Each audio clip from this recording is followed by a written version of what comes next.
अति अनुरागा।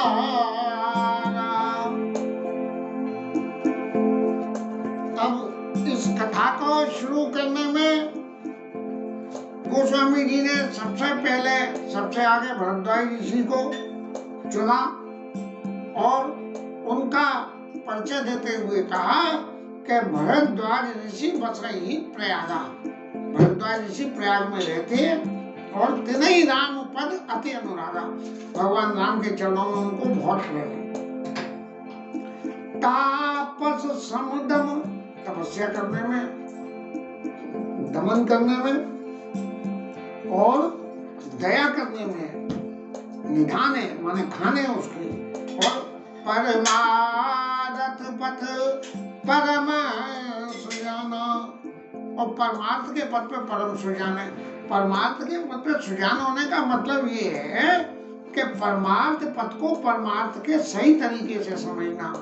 अब यदि हम परमार्थ के पद की तो बात करें तो ये कलयुग कर एक ही कलयुग में बात रही कि कैसे भी भगवान का नाम जपो, कैसे भी येन केन विधि ने दान करी कल्याण। अब कोई आदमी येन केन विधि से दान करके और उल्टा सीधा कुछ करके और दान करने लगे और फिर दूसरा कहे कि वाह भाई वाह उल्टा सीधा करके दान कर रहे हो, अरे भाई उल्टा सीधा करके दान कर रहे हो तो दान तो कर रहे हो, रामायण में लिखा हुआ है। ये सुजानता की बात है कि भाई क्या काम हम करें जो अपवाद भी नहीं हो और सिद्धि भी मिल जाए। भाई सांप मरे न लाठी टूटे और काम सिद्धि हो जाए। तो परमारथ पद परम सुजाना, ऐसे उनका परिचय दिया कि परमार्थ की पथ में अत्यंत चतुर है। और फिर क्या हो रहा है कि प्रयागराज में माघ मकरगत जब वही तीर्थपति आवसम कोई माघ के महीने में जो माघ मेला इलाहाबाद में प्रयागराज में लगता है, वहां पे सब लोग आते हैं और देवता, राक्षस और किन्नर और नर, ये जो है चारों श्रेणी के देव धनु किन्नर नर श्रेणी, किन्नर भी आते हैं वहां, क्योंकि ये महामंडलेश्वर का अखाड़ा लगा था। आप पीछे गए कुंभ में, ये क्या नाम है इनका, लक्ष्मी नारायण त्रिपाठी का, तो वो जो है देव धनु किन्नर श्रेणी और सादर मध्य सकल त्रिवेणी, सब लोग जो है त्रिवेणी में स्नान करते हैं।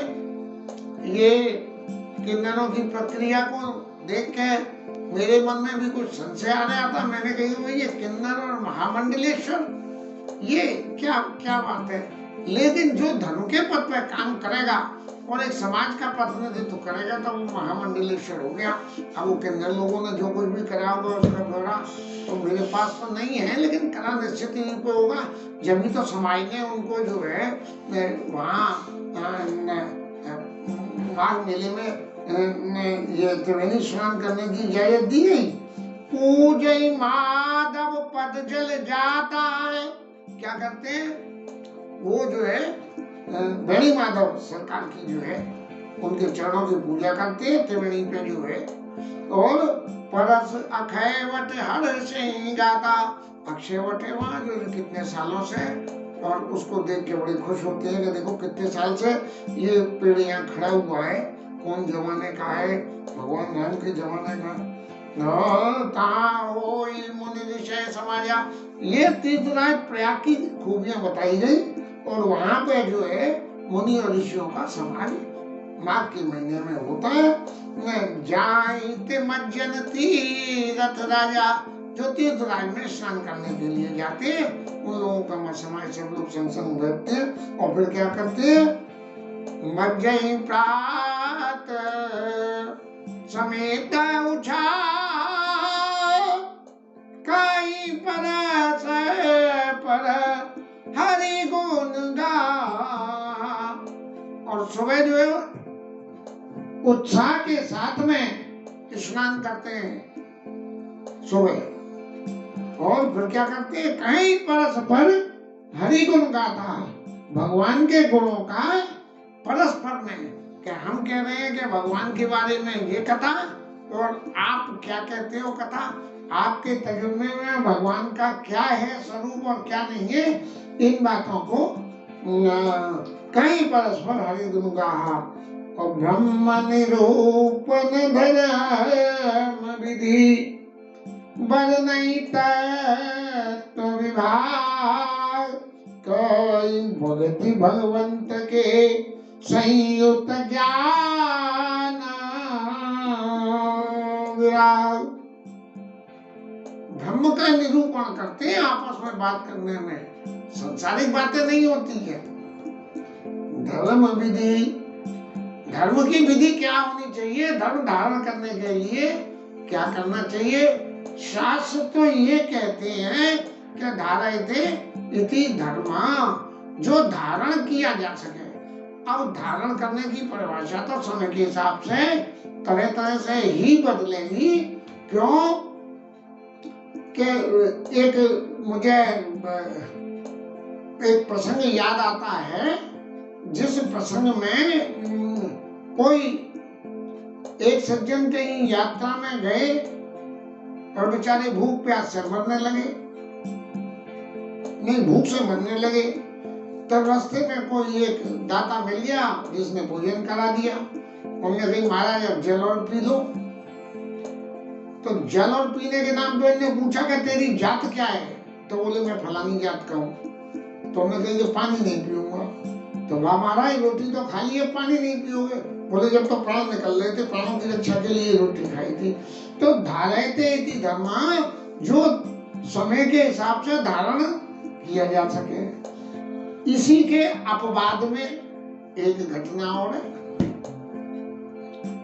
एक घटना ये कहती है कि आप जीवन में जो कुछ भी करो वो भगवान को समर्पण कर दो। तो एक सज्जन कुछ ऐसा ही वैसा कर देते थे।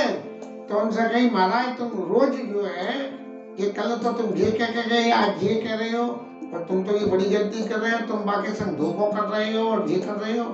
तो उन्होंने कही महाराज हम तो रोज सुबह द्वारकानाथ जामे मंगला दर्शन करवे और दिन भर की कमाई द्वारकानाथ के चरणन में चढ़ाए के, और हम तो सबरे पापन से जो बचू कमाई करी महाराज, कल की कमाई सब तुम्हारे चरणन में, और आज फिर नहीं कमाई करें।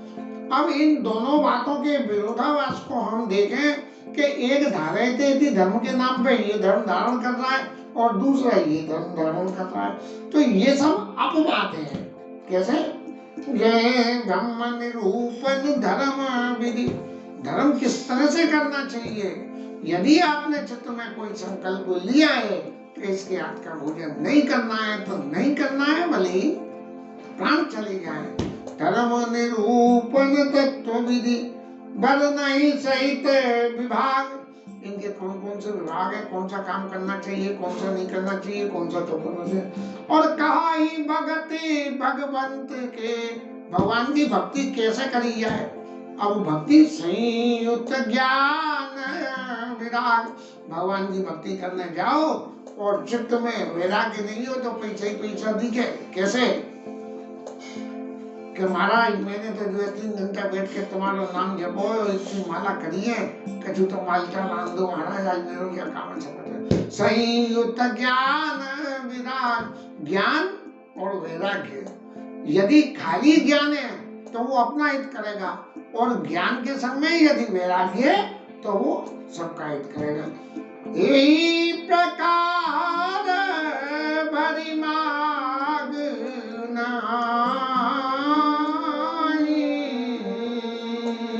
पुनि सर्व मुनि निज आश्रम जाई।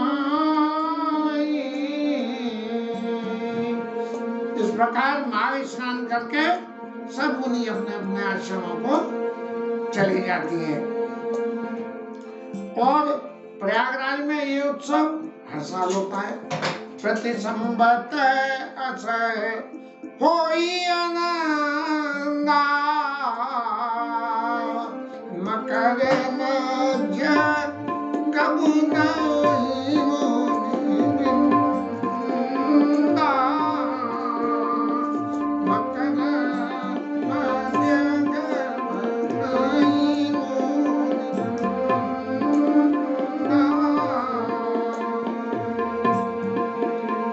ऐसे प्रयागराज में जो है हर साल आनंद होता रहता है। और उसी आनंद की एक घटना में इस प्रकार से विश्राम करने के बाद सब लोग चले गए। तो जाग बलिक मुनि परम विवेकी, याज्ञवल्क्य ऋषि का वहां बसे प्रयागराज में, और जाग बलिक मुनि परम विवेकी, भरद्वाज राखे पद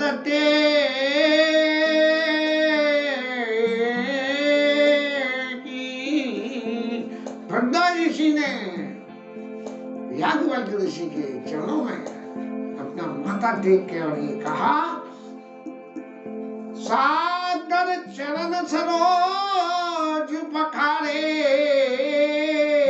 और अति पुनीत आसन बैठारे। अब भरद्वाज मुनि और याज्ञवल्क्य इन दोनों का मिलन तो हुआ। रामायण कह रही है कि भरद्वाज जी ने उनके चरणों में माथा टेका और फिर उनके चरणों का प्रक्षालन किया और सुंदर आसन पर बैठाया। इसका मतलब स्पष्ट है कि याज्ञवल्क्य ऋषि भरद्वाज ऋषि के आश्रम पर गए और जाके उन्होंने जो है उनको, अब याज्ञवल्क्य ऋषि की क्या कि उन्हें तो परमार्थ के पद के वो भी सुजाने और भगवान की कथा उन्हें सुनानी। अब सुनाने को श्रोता चाहिए, तो श्रोता कहाँ से मिले? अब वक्ता को श्रोता नहीं मिला तो खुद ही चली गई। करी पूजा मुनि सुयस बखानी, बोले अति पुनीत मृदुमानी। बड़ी मीठी वाणी से जो है पूजा करने के उपरांत भरद्वाज ऋषि बोले, नाथ एक संशय बड़ मोरे, करगत वेद तत्व सब तोड़े। आपके हाथों में तो वेद के सारे तत्व हैं, मुझे तो एक बड़ा संशय। ये जो लोग चतुर होते हैं या जो लोग सावधान होते हैं या जो लोग समझदार होते हैं, वो अपनी समझदारी को पहले अपने पास रखते हैं और फिर सामने वाले से पूछते हैं। जब सामने वाला बता देता है, फिर जो अपनी जानकारी है उस जानकारी की आपस में यदि विरोधाभास है तो उसका निराकरण सामने वाले से करते हैं। तो ऐसे ही करी पूजा मुनि सुयस बखानी और बोले अति पुनीत मृदुवानी। बड़ी मीठी वाणी में उनसे पूजा करके बोले, कहत सो बोल नाथ एक संशय बड़ मोरे, करगत वेद तत्व सब तोड़े। मेरे हृदय में एक बड़ा संशय और वेद के सारे तत्व आपके जो है हाथों के अंदर में है, आपकी हथेली पे, करगत हथेली पे। कहत सो वही लागत भय लाया। वो जो मेरा संशय है उसको कहते हुए मुझे डर भी लग रहा है कहीं आप नाराज नहीं हो जाओ, और लाज भी आ रही है कि महाराज तुम राम जी के भगत हो और इतनी सी बात नहीं पता है। अरे भाई तुम तो बड़ी चतुर हो, राम जी के पक्के भगत हो, तुम राम जी को अच्छी तरह से जानते हो। राम जी तुम्हारे आश्रम पे गए, भरत जी तुम्हारे आश्रम पे गए, तुम का भरत कलम की है हम सब का उपदेश, और राम भगत रस सिद्ध हित भाई सबो उपदेश। जब भरत जी उनके आश्रम पे गए तो भरद्वाज ऋषि ने कहा है कि हे भरत जी महाराज, आपको तुमका भरत कलंक, तुम्हारे पास ये कलंक है कि तुम्हारी वजह से राम जी बन रहे हैं, और हम सबको ये उपदेश है क्या है कि राम भगत रस सिद्ध, के भगवान राम की भक्ति के रस की सिद्धता प्राप्त करने के लिए कौन सा तरीका है वो भरत जी ने दिखाना शुरू कर दिया। राम भगत रस सिद्ध हित भाई समो गणेश, ऐसी करके कहते सो वही लागत में राजा, जो न कहूँ बड़ा वही काजा।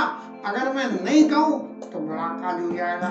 अब क्या चित्त में ये समझे कि भरद्वाज ऋषि जो है अकाज होने वाली बात कहती हैं, इसका मतलब क्या वो जो कह रहे हैं वो बातें सब सच्ची है? क्या वास्तव में ही अकाज हो जाएगा? लेकिन जब किसी से प्रश्न करना हो और सामने वाले को जवाब देने के लिए बाध्य करना हो, या सामने वाले के मुख से ही निराकरण कुछ लेना हो, तो अपने आप को थोड़ा सा बेवकूफ दिखाओ, अज्ञानी दिखाओ, तो सामने वाला जल्दी कहेगा कि भाई ये आदमी दिखता तो चतुर है, लेकिन ये ऐसी बात कर क्यों रहा है भैया, ऐसी बात काहे कर रहे हो? तो इस तरह से जो ना कहो बड़ा हो ही कहा जाए, संत कहाई असनीत प्रभु। और याज्ञवल्क्य ऋषि से कह रहे हैं कि हे प्रभु, संत ऐसी नीति कहते हैं, संत कहे असनीत प्रभु। श्रुति पुराण मुनि गाव, श्रुतियां पुराण ऋषि मुनि सब गाते हैं। होई न विमल विवेक उर, गुरु सन किए दुराव। गुरु से दुराव करने, छुपाव करने से विवेक तो आता है, लेकिन विमल नहीं होता है। जिसमें विमल माने ये है कि जहाँ सबका हित हो वो विमल है, और सिर्फ निज हित हो वो विमल नहीं है, वो स्वेच्छाचारी है। अस विचारी प्रगट निज मोह, ऐसा विचार के महाराज कि भाई विमल विवेक की मेरे को जरूरत है, और मैं जो है अपने मोह को प्रकट करता हूँ।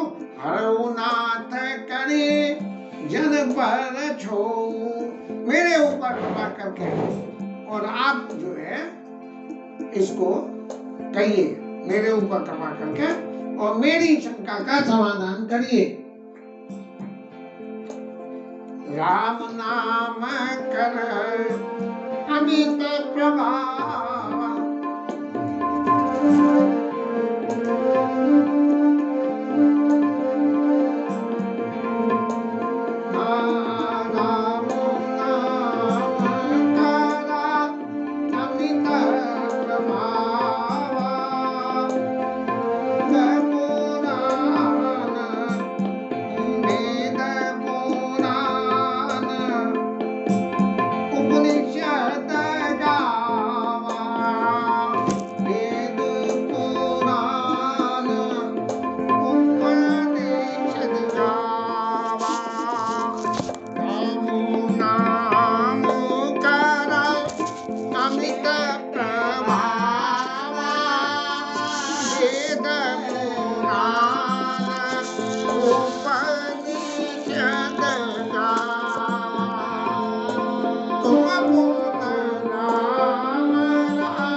जन पर छो, मेरे ऊपर कृपा करके मेरे ज्ञान का हरण करिए।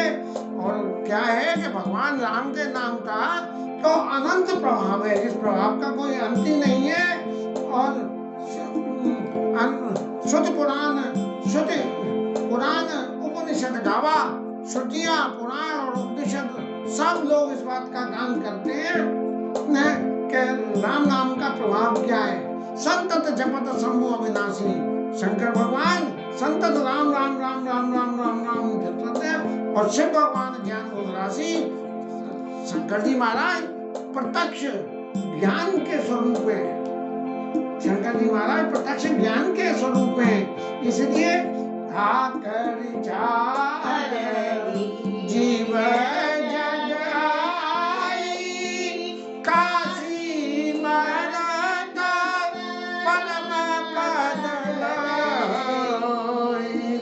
संसार में जितने भी जो है देव धनुष किन्नर नरसेनी, ये चारों प्रकार के जो जीव हैं ये सब काशी में यदि जाकर शरीर का परित्याग करे तो वो जो है उनको मोक्ष मिल जाता है।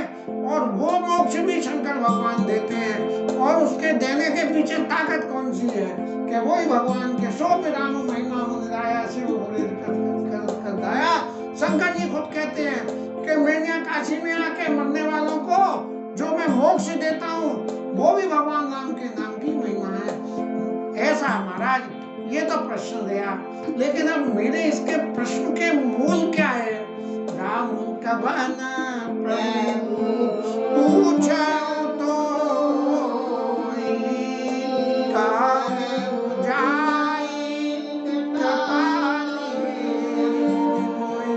महाराज वो राम जी कौन से हैं जिन्हें शंकर जी जप रहे हैं, और वो राम जी कौन से हैं जिन राम जी की कृपा से काशी में जो है जाके मुक्ति मिल जाती है, और वो राम जी कौन से हैं जिन राम जी के भजन करने के लिए वेद शास्त्र उपनिषद कहते हैं एक राम देश कुमारा तेई कर चरिता विदित संसार। महाराज एक राम जी वो थे जो राजा दशरथ के पुत्र थे, अवधेश कुमारा अवध के राजकुमार थे, और उनका चरित्र तो सारा संसार जानता है। फिर नारी विरह दुख लेऊ अपारा भयऊ रोष तन रावण मारा। उनको पत्नी का विरह हुआ। ये भरद्वाज ऋषि सब कुछ जानते हुए भी बातों को रास्ते में काट छांट के कह रहे हैं। उन्होंने बीच की बात नहीं बताई कि ऐसे ऐसे हुआ, क्योंकि वही तो संतों का प्राण है। भरत जी का जो चरित्र बीच का है वही तो संतों का प्राण है, तो उसे तो छुपा दिया। और नारी विरह दुख लहे वो पारा, उन्होंने जो है पत्नी के विरह में, लो महाराज दशरथ के पुत्र और पत्नी के विरह, तो ये भगवान के जो असली ओरिजिनल स्वरूप है पर ब्रह्म परमेश्वर का, उस स्वरूप के बारे में जिक्र नहीं करा, क्योंकि वही तो भरद्वाज ऋषि को सुनना है कि परम ब्रह्म परमेश्वर के स्वरूप की क्या स्थिति है। इसलिए उनको इस पृथ्वी के मनुष्य रूप की स्थिति में कि नारी विरह दुख लहे वो पारा भय रोष रावण मारा।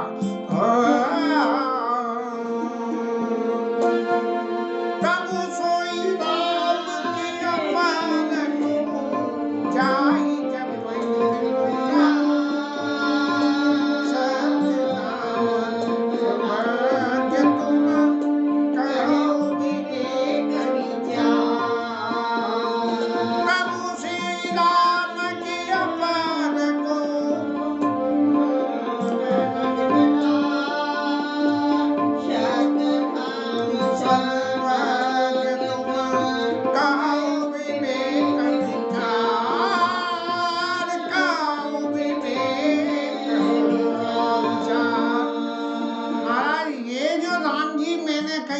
अवधेश कुमार और जिनकी पत्नी के विरह में जिन्होंने रावण को मारा, ये वही राम है जिनको शंकर जी भजते हैं, या ये वही राम है जिनको वेद पुराण बखान करते हैं? कौन है?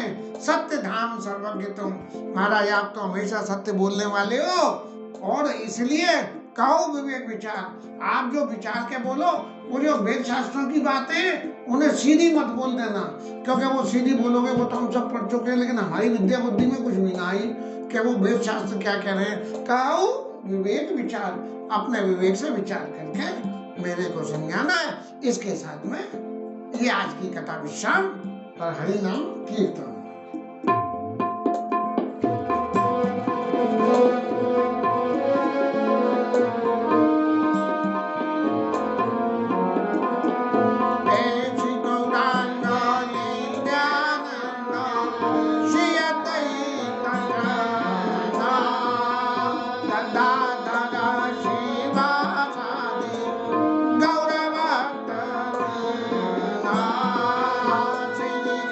Jai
जय, उमापति महादेव की जय, और सबसे ज्यादा आज के कीर्तनानंद की जय।